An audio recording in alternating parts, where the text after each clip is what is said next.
We will be reading from Roar the Ganges today, as we have been for about a month now or more. We are starting what I believe to be the last part of this book, probably part 5. Finding God Everywhere. This will be an especially wonderful part. In most of this book, it was all preparation for its author, Swami Tadatmananda, to become Swami Tadatmananda. For the most part of this book, he was not known by that because he was not a Swami yet. Swami is a Hindu monk. And so he was initiated finally in a previous chapter into the Saraswati order, which is the goddess of knowledge and of learning and music and language and that sort of thing. So now in the final part will be, I assume, coming to understand through him what it's like to now be a Hindu monk.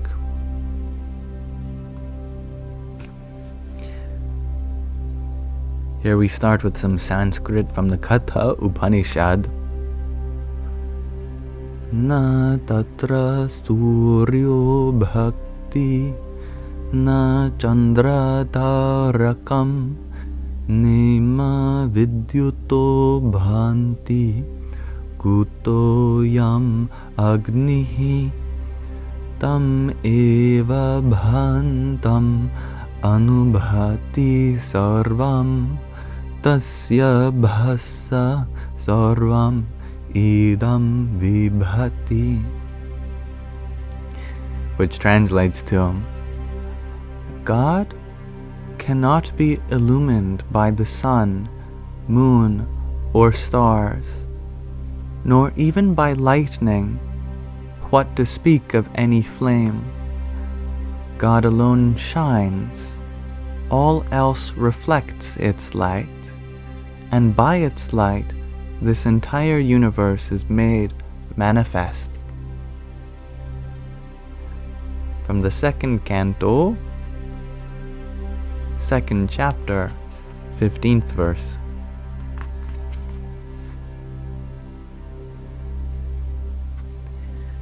This chapter is called Deities of the Altar and Dashboard.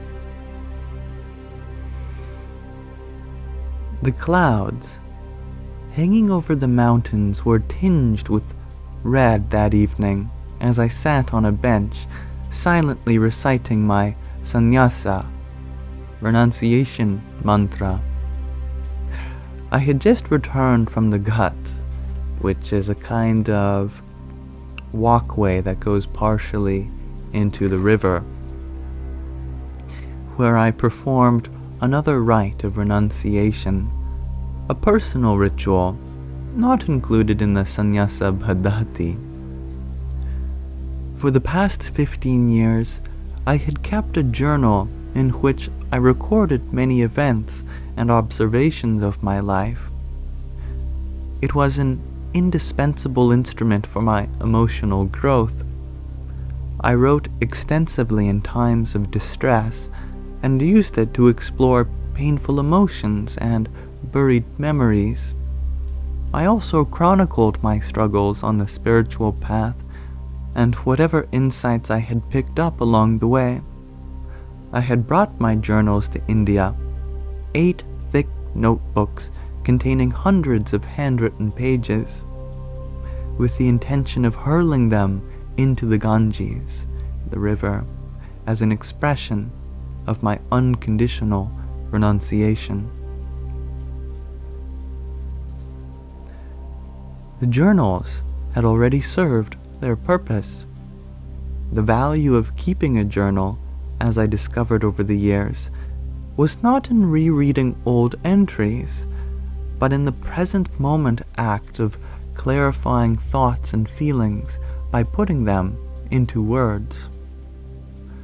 Each fresh entry in my journal brought a new depth of understanding to events unfolding in my life. and not infrequently those pages served as my therapist, listening without judgment as I spilled out my guts. Those journals represented Mark, the person who was swept away in the Ganges yesterday morning. It seemed only fitting to consign them, too, under her sacred waters. When I watched them splash into the water, I felt satisfied as this last vestige of Mark was carried away by the river's current. Yet, I knew my practice of journal keeping would not end here in Rishikesh.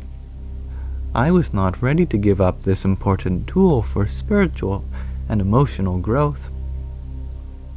Sitting on the bench, chanting silently, I recognized how different I felt after all the rituals of the past 2 days. I am not a believer in mysterious, magical changes of any kind, yet I felt profoundly transformed. Each ritual left a deep imprint on me, from the shaving of my head and rites of purification up to my symbolic funeral and final vows. And just now, my journals represented the last 15 years of my life, as they have been offered unto the Ganges. The cumulative emotional and psychological impact of all these rituals was enormously powerful, reaching to the very core of my being. If it were not such a trite cliché, I might say that I felt reborn. My sense of newness was not merely the result of adopting saffron robes, but because something inside had shattered and collapsed. Standing in that frigid water with my arms stretched skyward as I recited my vows, I felt my own ego dropping away. My ego, that carefully crafted, artificial construct of self-image and self-importance, was stripped away at that moment. In an act of complete surrender, I shed my mantle of falsehood into the Ganges. Her purifying currents mercifully swept it away and freed me from its bondage. From that moment onwards, I felt the freedom and innocence of a little child. Rid of my own complexity, I absorbed the world with fresh wonder, abiding in the beauty of the present moment. Since Mark had already been washed down the river, I saw no point in thinking about the past. And since I had just renounced everything, I saw no point in thinking about the future either. I sat on the bench, enjoying the ever-changing play of clouds and dark shadows spreading over the mountains before me. Richard came strolling through the courtyard and sat down beside me. Looking out over the mountains, he said, "So, I don't suppose I can call you Mark anymore, can I?" "You can still call me Mark if you prefer. But I know that wouldn't be proper. So, tell me, how does it feel to be a Swami?" "Nice, I suppose." "Nice?" Richard exclaimed, his inflection climbing in an exaggerated comical way. "Is that all you can say after your 2-day ordeal?" Richard asked about the rituals I underwent. He peeked into the room where the preliminary rituals were being performed the day before yesterday. At one point he saw a Chutanai offering flowers and incense to a yellow-orange lump formed of turmeric powder. Richard was puzzled. I explained that before performing any elaborate ritual, an auxiliary puja, worshipping, is performed first to invoke Ishvara's, God's grace, for the successful completion of the main ritual. In this auxiliary puja, Lord Ganesha was invoked in a lump of turmeric. Turmeric, Richard remarked. I thought that Ganesha was that pudgy deity with the head of an elephant. I explained that Ganesha is a personification of God's power to remove obstacles. According to traditional stories, Ganesha was the son of Lord Shiva and his wife, goddess Parvati. In a strange turn of events, Lord Shiva, failing to recognize Ganesha as his own son, became so enraged that he severed Ganesha's head.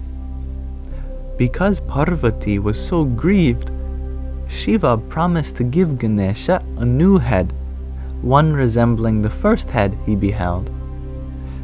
As you can guess, it was an elephant he saw first. Such stories are popular, especially among children, but most educated Hindus don't take them literally. They could be considered mythological, part of the rich symbolic tapestry into which Hindu theology has been woven. Hindus believe that Ishvara, God, can be worshipped in many forms, each form representing a particular aspect of God. In the so-called Hindu Trinity of Brahma, Vishnu, and Shiva, Ishvara's power to create the universe is personified as Lord Brahma.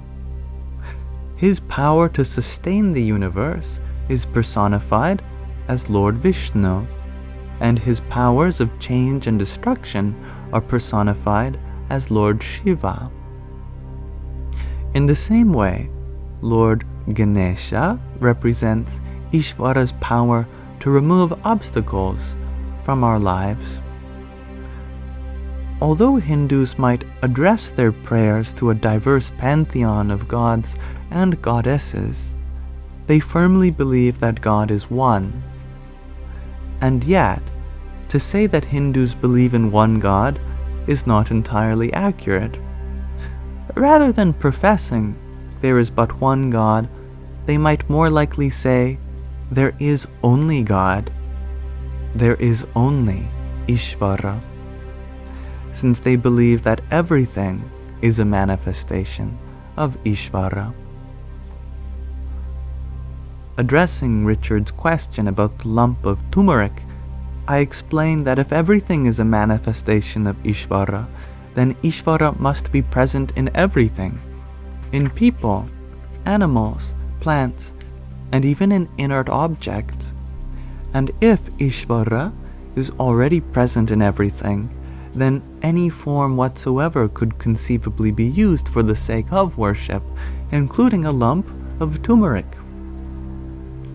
During puja, a particular aspect of Ishvara is invoked in a symbolic form, usually sculpted from black granite, white marble, or cast in metal. But many other forms are also used for worship. An entire mountain is worshipped as Lord Shiva near Tiruvannamalai. The river Ganges is worshipped as Goddess Ganga. 5 temples scattered across South India are individually dedicated to Ishvara in the form of earth, water, fire, air, and space, the 5 fundamental elements. Really speaking, no one worships a statue, or water, or a lump of turmeric.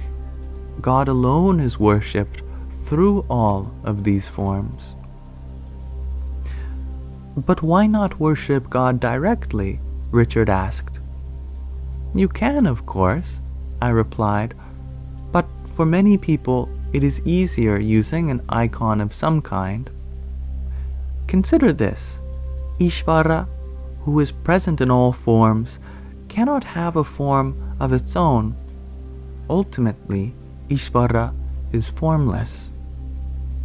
And also, a God who is the source for the universe, must be beyond the universe, beyond our senses, beyond our minds and thoughts. So God is inconceivable. But how will you worship a formless, inconceivable God? Who will you pray to? That is why Ishvara is worshipped through many forms, forms loaded with symbolic meaning to attract and inspire the hearts of worshippers. Hindu culture amazes me, Richard remarked. Everywhere I look here, I see gods and goddesses. I once rode in an auto rickshaw in which the driver had turned his dashboard into an altar with pictures of Shiva, Ganesha, and an old Swami who was his family's guru. He decorated the pictures with fresh flowers and burned incense before them. His auto rickshaw looked like a temple on 3 wheels. I laughed and observed that Indian culture seems to be pervaded by religion to a far greater degree than in the West. Most Hindu homes have an altar where families worship daily. Wealthier families often have an entire room set aside for puja, prayer, and meditation. In cities and towns, you can hardly walk 100 yards without spotting a temple, tower, or roadside shrine. Everywhere are temples to Ganesha, Shiva, Krishna, Lakshmi, Rama, and a host of other deities. Many people visit a temple every day, if only for a few minutes, and throughout the year, various religious festivals are celebrated with great enthusiasm and gaiety. Because Hindu religion pervades daily life to such a great extent, many here say that Hinduism is not so much a religion as it is a way of life. It is not an organized religion like Christianity. There is no central authority, no hierarchy of power, no institution to ensure that everyone's beliefs are doctrinally correct. Every Hindu is free to draw upon whatever scriptural teachings they seem most helpful. And all are free to worship God in whichever form they choose. To define Hinduism is an elusive task. Even its name is misleading. In ancient times, the word Hindu was unknown. It was apparently coined by medieval Persians to identify the country on the eastern side of the Indus River.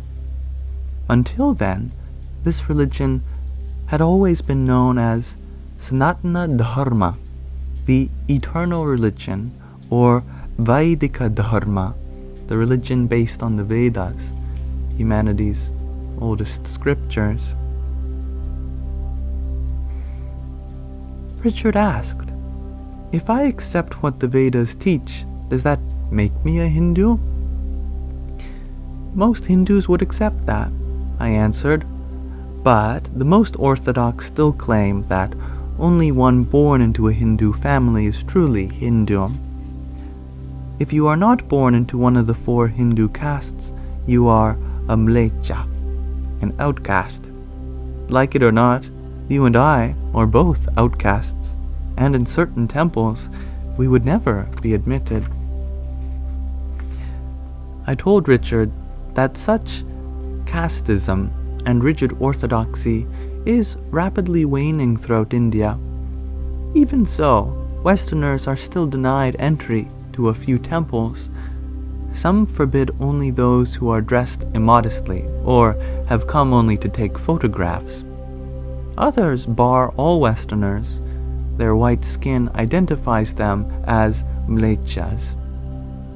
I had visited more than 100 temples and was turned away only once, at the Guruvayur temple in the southern state of Kerala.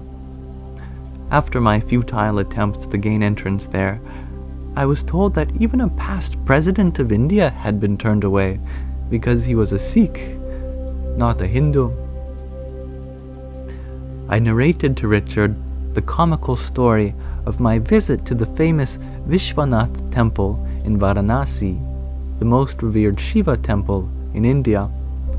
I knew I would encounter difficulty in gaining permission to enter, and was determined to persuade the temple authorities. At the temple's entrance stood a checkpost where, behind a large temple, sat no fewer than 6 khaki-clad policemen armed with rifles, ostensibly on duty to prevent attacks on the temple by Muslim fundamentalists. I introduced myself to the senior officer and explained my purpose. He proceeded to interrogate me. I answered him in the best Hindi I could manage, which was bad enough to make him laugh at times. "Show me your passport," he demanded. "Yeh raha mera passport." "Here is my passport." "You are from America, I see. You are Christian, not Hindu. You cannot enter the temple." I protested, "I am American, but I am also Hindu. All Americans are not Christians. There are many people of different faiths in America. Hindus, Jews, Sikhs, Muslims. But how am I to know that you are Hindu?" I wondered how I could convince him. I showed him the sacred thread and holy Rudraksha bead necklace I was wearing, but that failed to convince him. I chanted some verses from the Bhagavad Gita and explained their meaning, but he remained steadfast in his refusal. Finally, I recited a hymn from the Vedas, a lengthy prayer chanted by priests but unknown to most others. The senior officer sat behind the table, implacable, apparently unimpressed by my efforts. His 5 compatriots, on the other hand, were all smiling warmly. I never did find out if they were pleased by my Hindu-ness or amused by my bad Hindi. Nevertheless, they persuaded the officer to grant my admission. He finally summoned a priest who courteously escorted me into the temple. Alright. So, we read the whole chapter actually, which is probably the first. Just felt good to continue reading. But I thank you all for listening with me. Someone asked while we read, who is Richard? Yes, Asma. Richard is a British friend of Swamiji's who he met. Richard was in India to just study, I guess, just observe, curious about the culture. And he was staying at the same ashram that Swami Tadatmananda was. And they became kind of friends as they discussed the differences between East versus West. I like that chapter.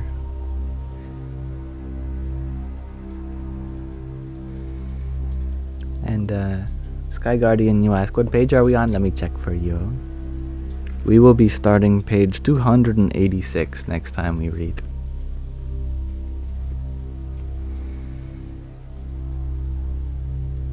And thank you for your lovely gifts, everyone, whilst I read. Allow me to extend my gratitude back to you now.